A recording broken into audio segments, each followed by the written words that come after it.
महाशिवरात्रि व्रत कथा। पूर्व काल में चित्रभानु नामक एक शिकारी था। जानवरों की हत्या करके वह अपने परिवार को पालता था। वह एक साहूकार का कर्जदार था, लेकिन उसका ऋण समय पर न चुका सका। क्रोधित साहूकार ने शिकारी को शिव मठ में बंदी बना लिया। संयोग से उस दिन शिवरात्रि थी।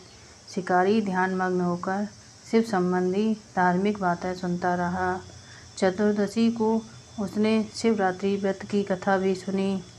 शाम होते ही साहूकार ने उसे अपने पास बुलाया और ऋण चुकाने के विषय में बात की। शिकारी अगले दिन सारा ऋण लौटा देने का वचन देकर बंधन से छूट गया। अपनी दिनचर्या की भांति वह जंगल में शिकार के लिए निकला, लेकिन दिन भर बंदीगृह में रहने के कारण भूख प्यास से व्याकुल था। शिकार खोजता हुआ वह बहुत दूर निकल गया। जब अंधकार हो गया तो उसने विचार किया कि रात जंगल में ही बितानी पड़ेगी। वह वन एक तालाब के किनारे एक बेल के पेड़ पर चढ़कर रात बीतने का इंतजार करने लगा। बिल्व वृक्ष के नीचे शिवलिंग था, जो बिल्व पत्रों से ढका हुआ था। शिकारी को उसका पता न चला। पड़ाव बनाते समय उसने जो टहनियाँ तोड़ी, वे संयोग से शिवलिंग पर गिरती चली आईं। इस प्रकार दिन भर भूखे प्यासे शिकारी का व्रत भी हो गया और शिवलिंग पर बिल्वपत्र भी चढ़ गए। एक पहर रात्रि बीत जाने पर एक गर्भिणी हिरणी तालाब पर पानी पीने पहुंची। शिकारी ने धनुष पर तीर चढ़ाकर ज्यों ही प्रत्यंचा खींची। हिरणी बोली, मैं गर्भिणी हूँ, शीघ्र ही प्रसव करूँगी।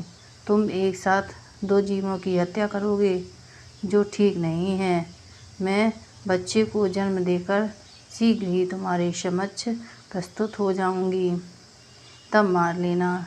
शिकारी ने प्रत्यंचा ढीली कर दी और हिरणी जंगली झाड़ियों में लुप्त हो गई। प्रत्यंचा चढ़ाने तथा ढीली करने के वक्त कुछ बिल्वपत्र अनायास ही टूटकर शिवलिंग पर गिर पड़े। इस प्रकार उससे अनजाने में ही प्रथम पहर का पूजन भी संपन्न हो गया। कुछ ही देर बाद एक और हिरणी उधर से निकली। शिकारी की प्रसन्नता का ठिकाना न रहा। समीप आने पर उसने धनुष पर बाण चढ़ाया। तब उसे देखकर हिरणी ने विनम्रतापूर्वक निवेदन किया, हे शिकारी, मैं थोड़ी देर पहले ऋतु से निवृत्त हुई हूँ। कामातुर गृहिणी हूँ। अपने प्रिय की खोज में भटक रही हूँ। मैं अपने पति से मिलकर शीघ्र ही तुम्हारे पास आ जाऊँगी। शिकारी ने भी उसे जाने दिया। 2 बार शिकार को खोकर उसका माथा ठनका। वह चिंता में पड़ गया। रात्रि का आखिरी पहर बीत रहा था। इस बार भी धनुष से लगकर कुछ बेलपत्र शिवलिंग पर जा गिरे। दूसरे प्रहर की पूजन भी समाप्त हो गई। तभी एक अन्य हिरणी अपने बच्चों के साथ उधर से निकली। शिकारी के लिए यह स्वर्णिम अवसर था। उसने धनुष पर तीर चढ़ाने में देर नहीं लगाई। वह तीर छोड़ने ही वाला था कि हिरणी बोली, हे शिकारी, मैं इन बच्चों को इनके पिता के हवाले करके लौट आऊँगी। इस समय मुझे मत मारो।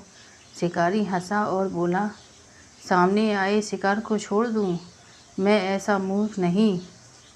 इससे पहले मैं 2 बार अपना शिकार खो चुका हूँ। मेरे बच्चे भूख प्यास से व्यग्र हो रहे होंगे। उत्तर में हिरणी ने फिर कहा, जैसे तुम्हें अपने बच्चों की ममता सता रही है, ठीक वैसे ही मुझे भी। हे शिकारी, मेरा विश्वास करो, मैं इन्हें इनके पिता के पास छोड़कर तुरंत लौटने की प्रतिज्ञा करती हूँ। हिरणी का दुख भरा सुर सुनकर शिकारी को उस पर दया आ गई। उसने उस मृगी को भी जाने दिया। शिकार के अभाव में तथा भूख प्यास से व्याकुल शिकारी अनजाने में ही बेल वृक्ष पर बैठा बेलपत्र तोड़ तोड़ कर नीचे फेंकता जा रहा था। पाँव फटने को ही तो एक हष्टपुष्ट मृग उसी रास्ते पर आया। शिकारी ने सोच लिया कि इसका शिकार वह अवश्य करेगा।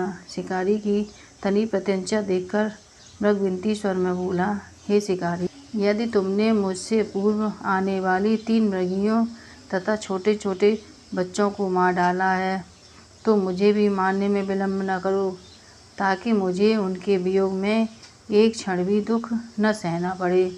मैं उन हिरणियों का पति हूँ। यदि तुमने उन्हें जीवन दान दिया है तो मुझे भी कुछ क्षण का जीवन देने की कृपा करो। मैं उनसे मिलकर तुम्हारे समक्ष उपस्थित हो जाऊंगा। मृग की बात सुनते ही शिकारी के सामने पूरी रात का घटनाचक्र घूम गया। उसने सारी कथा मृग को सुना दी। तब मृग ने कहा, मेरी तीनों पत्नियां जिस प्रकार प्रतिज्ञाबद्ध होकर गई हैं, मेरी मृत्यु से अपने धर्म का पालन नहीं कर पाएंगी। अतः जैसे तुमने उन्हें विश्वास पात्र मानकर छोड़ा है, वैसे ही मुझे भी जाने दो। मैं उन सब के साथ तुम्हारे सामने शीघ्र ही उपस्थित होता हूँ। शिकारी ने उसे भी जाने दिया। इस प्रकार प्रातः हो गई।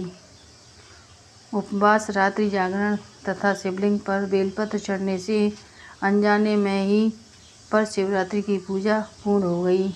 पर अनजाने में ही की हुई पूजन का परिणाम उसे तत्काल मिला। शिकारी का हिंसक हृदय निर्मल हो गया। उसमें भगवत शक्ति का वास हो गया। थोड़ी देर बाद वह मृग सपरिवार शिकारी के समक्ष उपस्थित हो गया, ताकि वह उनका शिकार कर सके। किंतु जंगली पशुओं की ऐसी सत्यता, सात्विकता एवं सामूहिक प्रेम भावना देखकर शिकारी को बड़ी ग्लानि हुई। उसने मृग परिवार को जीवन दान दे दिया। अनजाने में शिवरात्रि के व्रत का पालन करने पर भी शिकारी को मोक्ष की प्राप्ति हुई। जब मृत्यु काल के यमदूत उसके जीव को ले जाने आए तो शिवगणों ने उन्हें वापस भेज दिया तथा शिकारी को शिवलोक ले गए। शिवजी की कृपा से ही अपने इस जन्म में राजा चित्रभान अपने पिछले जन्म को याद रख पाएँ तथा महाशिवरात्रि के महत्व को जानकर उसका अगले जन्म में भी पालन कर पाएँ। अगर हम उन परम कल्याणकारी आशुतोष भगवान में स्वयं को लीन कर दें तथा कल्याण मार्ग का अनुसरण करें, वही शिवरात्रि का सच्चा व्रत है। ओम नमः शिवाय।